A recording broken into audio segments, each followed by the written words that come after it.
Assalamualaikum warahmatullahi wabarakatuh. Jumpa lagi dengan kita di Tiga Lelaki, channel inspirasi dan informasi.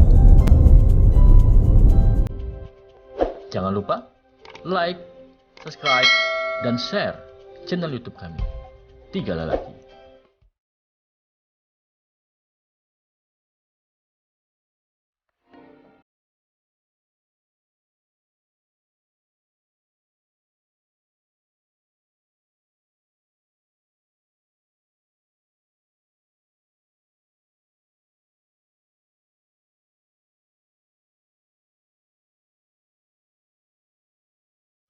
Assalamualaikum warahmatullahi wabarakatuh, sahabat Tiga Lelaki.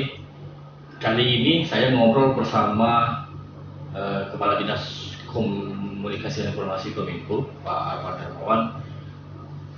Kisah beliau ini cukup unik, beda dari mungkin dari yang lain, karena beliau adalah seorang mantan atlet yang luar biasa pada saat itu tahun 90-an dan kini menduduki jabatan sebagai Kepala Dinas Kominfo.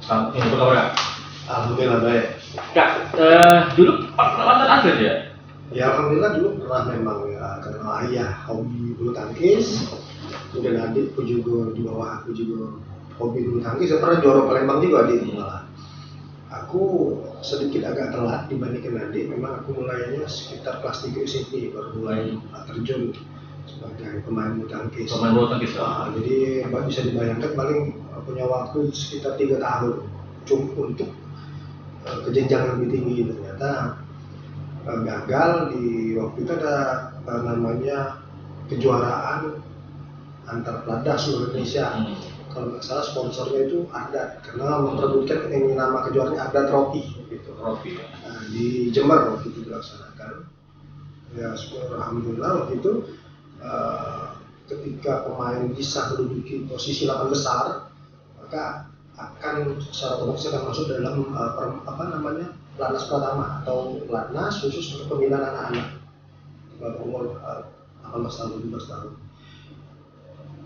Yang sayangnya aku sampai 16 besar, kalah di 16 besar. Maka dengan berat hati akhirnya aku terus melanjutkan ke pendidikan. Itu waktu SMA. Terus bisa jadi pegawai negeri sipil? Nah, begitu tamat dari SMA karena sudah pupus harapan untuk berprestasi di bulu tangkis, maka kebetulan memang teman-teman kita antar pelada kan sudah senior dari aku lebih banyak, dan mereka ternyata sudah banyak juga direkrut oleh departemen-departemen. Salah satunya waktu itu yang merekrut mantan-mantan atlet ini departemen penerangan. Justru malah penerangan, bukan departemen olahraga. Bukan. Karena dulu departemen penerangan itu di zamannya Pak Armoko itu ada namanya kejuaraan nasional antar seluruh kantor wilayah yang ada di se-Indonesia. Maka habis dari SMA, kemudian ada tawaran karena kita kenal beberapa teman kita sudah masuk duluan di pegawai departemen penerangan, diajaklah untuk dites dulu lah. Ternyata waktu itu yang dihadiri waktu itu tes kepala kanwilnya itu Pak Jackson Alibahi, kemudian kepala TVRI zaman itu Pak Farudin, kemudian kepala RRI waktu itu zaman Pak Iskandar Pradiraga. Nah, tiga-tiga ini ingin mengambil istilahnya, tapi akhirnya lebih idealnya aku ditaruh di kanwilnya. Untuk kanwil penerangan. Iya. Dari mulai jadi atlet hobi bulu tangkis, kalau menurut saya sekarang hobi IT malah pinter di IT itu. Ya alhamdulillah, sebenarnya berangkat dari sesuatu yang menarik bagi aku pada waktu itu. Komputer di zaman itu kan masih sangat langka. Tahun 90-an. Tahun 90-an lah. Jadi aku berpikir waktu itu kalau jadi aku menyukai tantangan. Jadi aku pikir sebuah tantangan. Dari memang nggak ngerti sama sekali, akhirnya aku mencoba berteman sama teman-teman yang ngerti IT waktu itu. Akhirnya menjadi satu pola atau gaya hidup aku. Maka akhirnya aku mendalami dengan serius, walaupun tidak sekolah secara resmi, tapi ikut-ikutlah paling-paling ada kursus atau pendidikan yang memang dari kantor yang dikelola oleh kantor. Salah satunya aku ikut pelatihan jaringan tingkat dasar yang waktu itu dilaksanakan di statistik di Jakarta, kantor statistik Jakarta. Alhamdulillah sampai akhirnya aku dipercaya waktu di Kanwil itu sebagai koordinator IT waktu itu. Iya. Itu. Waktu di kami Penerangan. Nah, akhirnya likuidasi lah istilahnya. Waktu itu tempat penerangan bubar, seluruh pegawai yang ada di penerangan, kemudian RRI, TPRI, akhirnya masing-masing sudah di itu waktu zaman reformasi. Penerangan balik ke pemerintah provinsi gitu. Nah, di sana aku ditaruh karena melihat latar belakang IT, aku ditaruh lagi kantor Inforkom. Waktu itu masih kantor gitu. Alhamdulillah di kantor Inforkom memang karena memang orang yang mengerti IT juga nggak banyak, aku juga selaku koordinator IT juga di sana. Jadi tenaga boleh dibilang staf ahli lah khusus bidang IT. Jadi pengalamannya banyak nih di atlet, kemudian di wajar lah kalau yang sekarang jadi kepala dinas Kominfo kan. Kak, pernah juga pimpin di BKD kan? Alhamdulillah ya, tahun 2009 waktu itu masih jadi kepala BKD Kabupaten Lombok Timur. Tetap hobi tetap di IT juga waktu itu. Jadi karena itu hobi semua, bulu tangkis hobi, komputer hobi. Jadi konteksnya ketika aku diajak ke Oku Timur, diminta oleh Pak Herman Deru, zaman sebelum jadi di BKD, aku dipesankan waktu itu zaman kepala BKD-nya itu Pak Isrin. Jadi menemui aku waktu itu di provinsi, kan mau nggak kau bantu kami untuk bangun data kepegawaian, database kepegawaian, sisi manajemen kepegawaian di Oku Timur. Ya aku masih mikir dulu lah, bicara sama keluarga segala macam. BK di provinsi, nggak bisa, karena aku juga diperlukan di situ, karena aku di bidang data juga, di posisi waktu di BK di provinsi sebelumnya. Akhirnya lama-lama, waktu itu zaman Pak Sujadi pada BK di provinsi, 4 bulan akhirnya aku memutuskan untuk pindah ke Oku Timur. Dengan berat hati Pak Sujadi banyak wejangan segala macam akhirnya dilepas. Nah, begitu nyampe di sini memang itulah yang terjadi. Alhamdulillah sekarang dengan kepala BKD yang berikutnya, tetapi sudah mulai jalan. Pembangunan tapi sudah lama. Tapi sudah terbangun. Jaringan di Kominfo. Ini ketika di Kominfo itu kenalnya itu sebenarnya orang yang tahu aku ngerti IT juga selain Pak Izrin itu Pak Idamto, Sekda. Bisa Pak Idamto sama Pak Izrin tahu dengan kakak ada IT itu? Sama-sama di provinsi kan waktu itu. Pak Izrin sebelum di sini kan di kepala biro bina aparatur loh. Oh, emang udah tahu. Masalah pegawai provinsi sudah bangun jaringan data juga. Terus juga waktu itu Pak Idamto kepala bidang di Badan Diklat gitu. Dan waktu itu dia minta aku untuk buat aplikasi tentang diklat. Nah sudah selesai itu, alhamdulillah jalan lancar sampai sekarang. Nah Pak Idamto tahunya dari sana. Jadi ketika ketemu lagi di Oku Timur, mungkin dari situ mulai isu positif. Iya. Kalau emang orang cerdas itu memang pasti dibutuhkan. Orang yang handal yang mampu itu pasti orang yang akan nyari kan. Bukan kita yang nyari orang, tapi orang yang butuh kita. Sebenarnya ya, sekali Pak Dinas Kominfo Oku Timur, apa yang kakak impikan, apa yang mungkin kakak masih inginkan untuk Oku Timur, terutama untuk dibilang informasi dan komunikasi? Sejak aku pindah di Oku Timur tahun 2005. Harapan aku dulu sebenarnya bukan di BKD. BKD itu mau bangun data center saja, membuktikan bahwa punya salah satu kebisaan aku di IT. Harapan aku dulu kepengen dari awal pengen ke Inforkom dari awal. Tapi mungkin Pak Bupati waktu itu melihat aku yang lebih cocok di BKD waktu itu. Justru nggak pernah jadi Kapolta lah. Pernah. Oh ya kan? Iya. Karena dari pengaruh dari BKD nggak terlalu jauh kan. Ya alhamdulillah waktu itu aku kepengen pernah membuat proposal waktu aku masih di BKD, tapi aku buat proposal nyampaikan dengan Pak Bupati dengan Pak Wakil Bupati apakah terbaca atau tidak. Tapi yang jelas waktu itu aku pengen dari mulai tahun 2005 pengen melihat Oku Timur ini menjadi satu wilayah percontohan, khususnya di Sumsel gitu, yang ingin pembangunan backbone dan sebagainya pakai infrastruktur yang baik, itu sudah aku ajukan di tahun 2006-2007.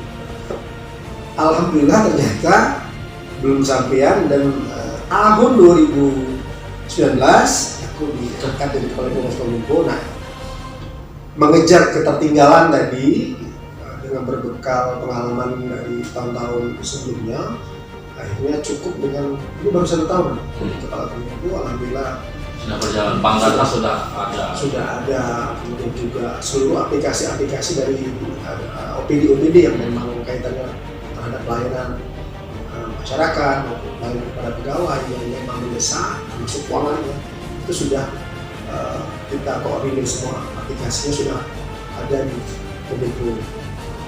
Luar biasa.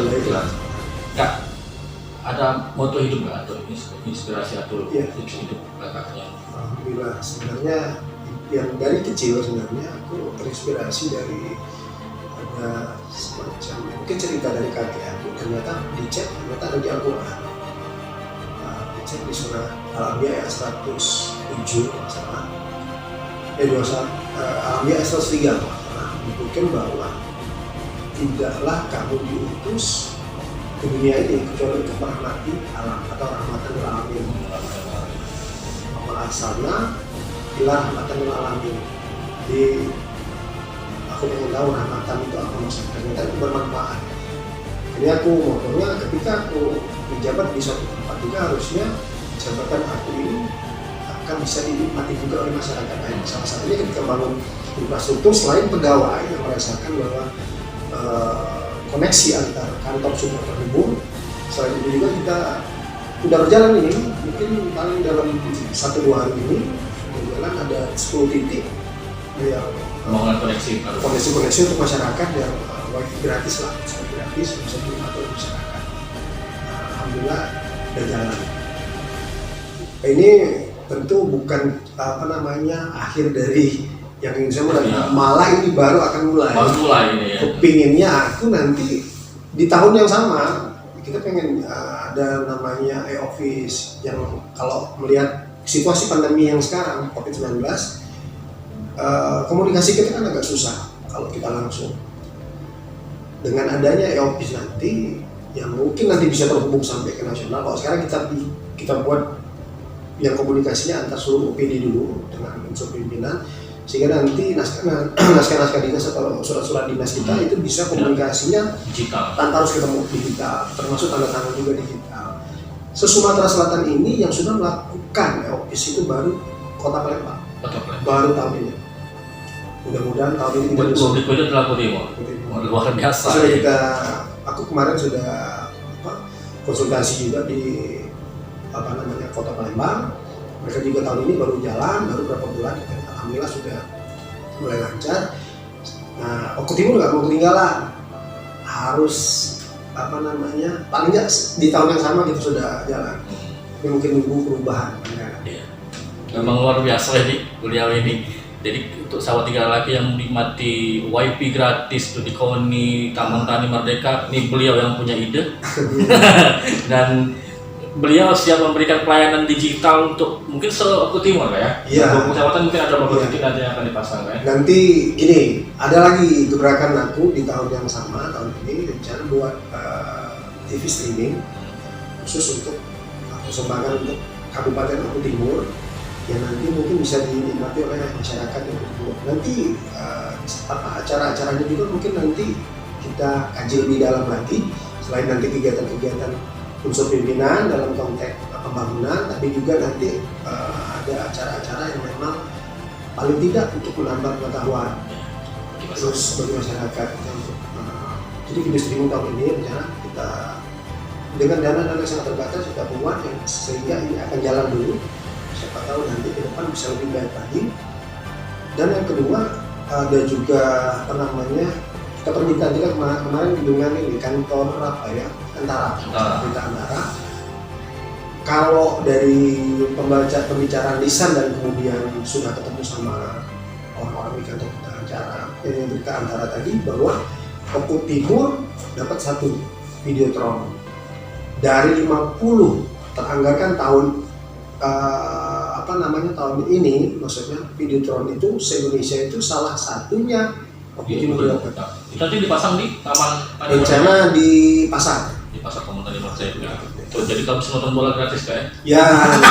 Jadi koneksi juga dengan jaringan nonton bola nanti bisa nonton. Kan biar cepat ini lagi proses mereka meninjau dulu lokasi dari kemungkinan-kemungkinannya lah. Jadi kalau referensi lagi nonton live bola kesukaan bisa nonton nanti di video yang dibuat oleh mudah-mudahan doakan saja bisa sukses. Nunggu kabar dari kantor berita antara nanti. Iya. Oke, itulah seperti lagi ngobrol singkat dengan Kepala Dinas Kominfo yang memang luar biasa, punya indikatif yang pasti beliau punya pesan bahwa hidup itu harus bermanfaat bagi orang lain, dimanapun kita berada, bermanfaat bagi orang lain, karena pegangan beliau begitu. Tapi yang jelas, kalau kita memang punya kemampuan dan keahlian, orang yang akan nyari kita. Amin. Bukan kita yang nyarinya, itu orang yang manggil kita. Benar. Tunjukkan kebisaanmu, jangan malu, karena apa yang kamu lakukan dengan niat yang tulus, bukan untuk kepentingan pribadi, tapi untuk kepentingan orang banyak. Maka biarlah orang yang menilai. Itu luar biasa dari sahabat Tiga Lagi. Terima kasih. Jumpa lagi nanti di channel-channel berikutnya dengan sajian yang orang-orang yang inspiratif dan inovatif nanti tentunya. Terima kasih semuanya. Terima kasih.